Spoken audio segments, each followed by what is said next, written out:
Halo,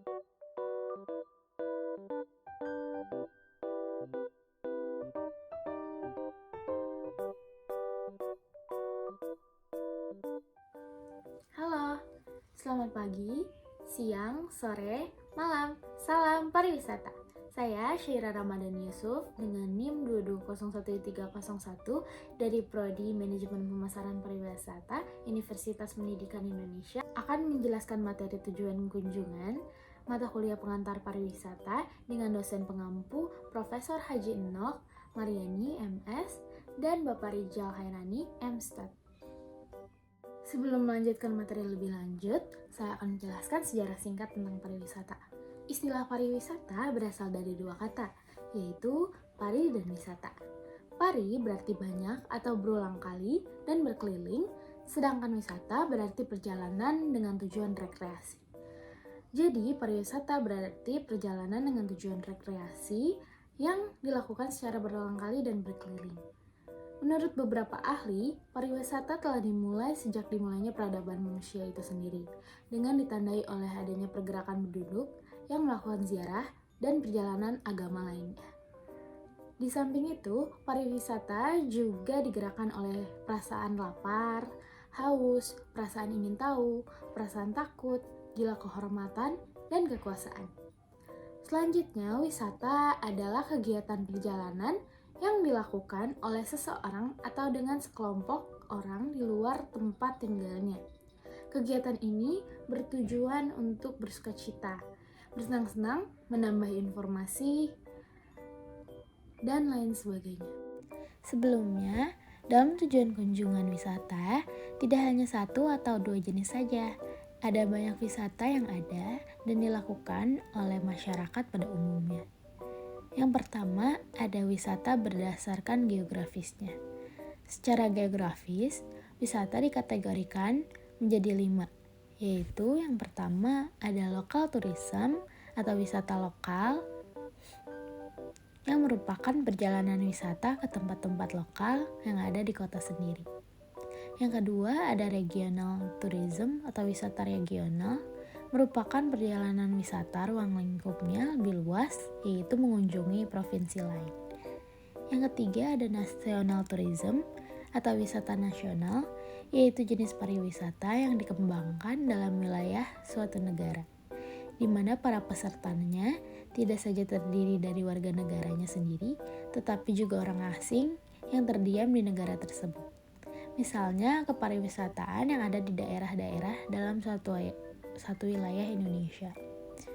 Yang keempat, ada wilayah regional internasional, yaitu kegiatan pariwisataan yang berkembang di suatu wilayah internasional yang terbatas, tetapi melewati batas-batas lebih dari 2 atau 3 negara dalam wilayah tersebut. Misalnya, kepariwisataan ASEAN. Dan yang terakhir, international tourism atau wisata internasional merupakan perjalanan wisata yang jauh lebih luas, yaitu mengunjungi berbagai objek wisata di luar negeri, bahkan seluruh dunia. Dan yang kedua, ada wisata berdasarkan alasan atau tujuan. Wisata dapat dibedakan menjadi beberapa macam jika dilihat dari tujuan diadakannya, yaitu yang pertama ada vacational tourism atau wisata sebagai liburan.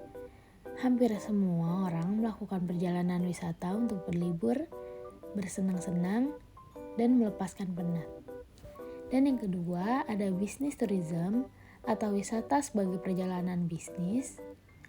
Contohnya yaitu seminar, lelang, rapat, dan lain sebagainya. Selanjutnya, atau yang ketiga yaitu educational tourism atau wisata sebagai pendidikan. Biasanya dilakukan oleh murid-murid sekolah dengan tujuan untuk menambah informasi mengenai tempat tertentu.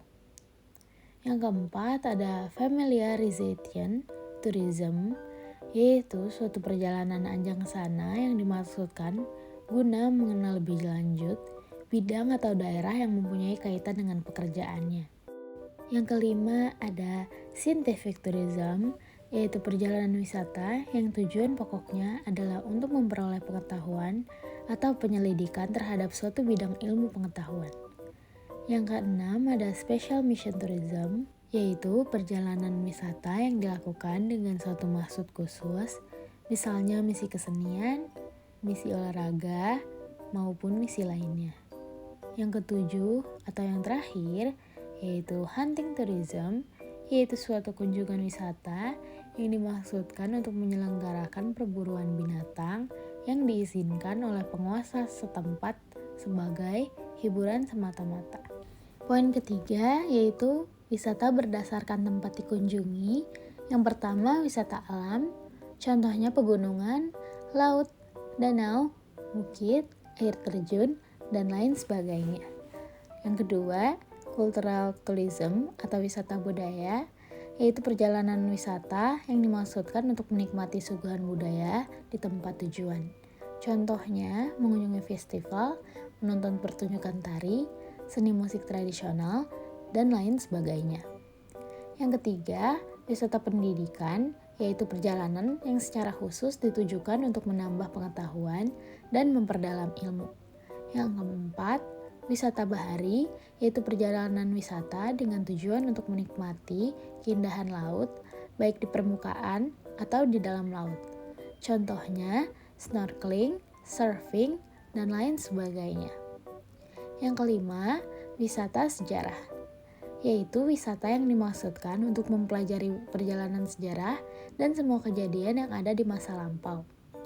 Yang keenam, wisata kuliner, atau perjalanan wisata yang dimaksudkan untuk mencoba dan mencicipi segala macam jenis makanan yang ada di suatu tempat tertentu.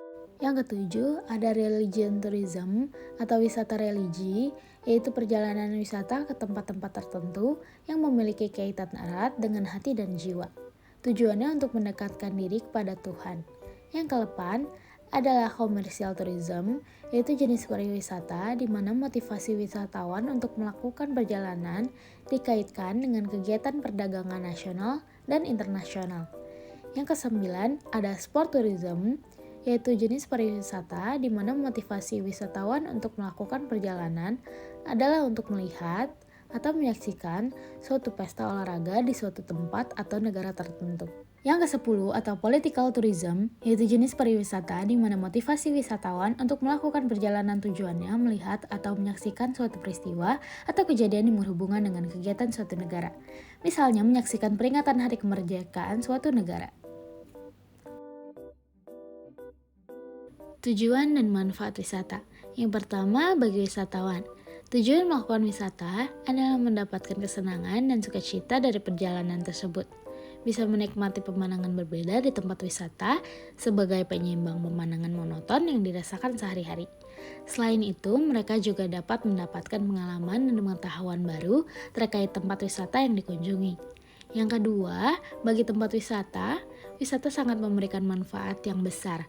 Salah satunya adalah dari segi ekonomi. Umumnya, orang-orang yang tinggal di dekat tempat wisata akan ikut terangkat perekonomiannya ketika banyak wisatawan yang datang. Selain itu, mereka juga akan mendapatkan kebanggaan karena tempat tinggalnya diminati oleh orang lain. Sekian penjelasan dari saya, semoga apa yang saya sampaikan akan berguna nantinya dan dapat dipahami. Terima kasih. Salam pariwisata.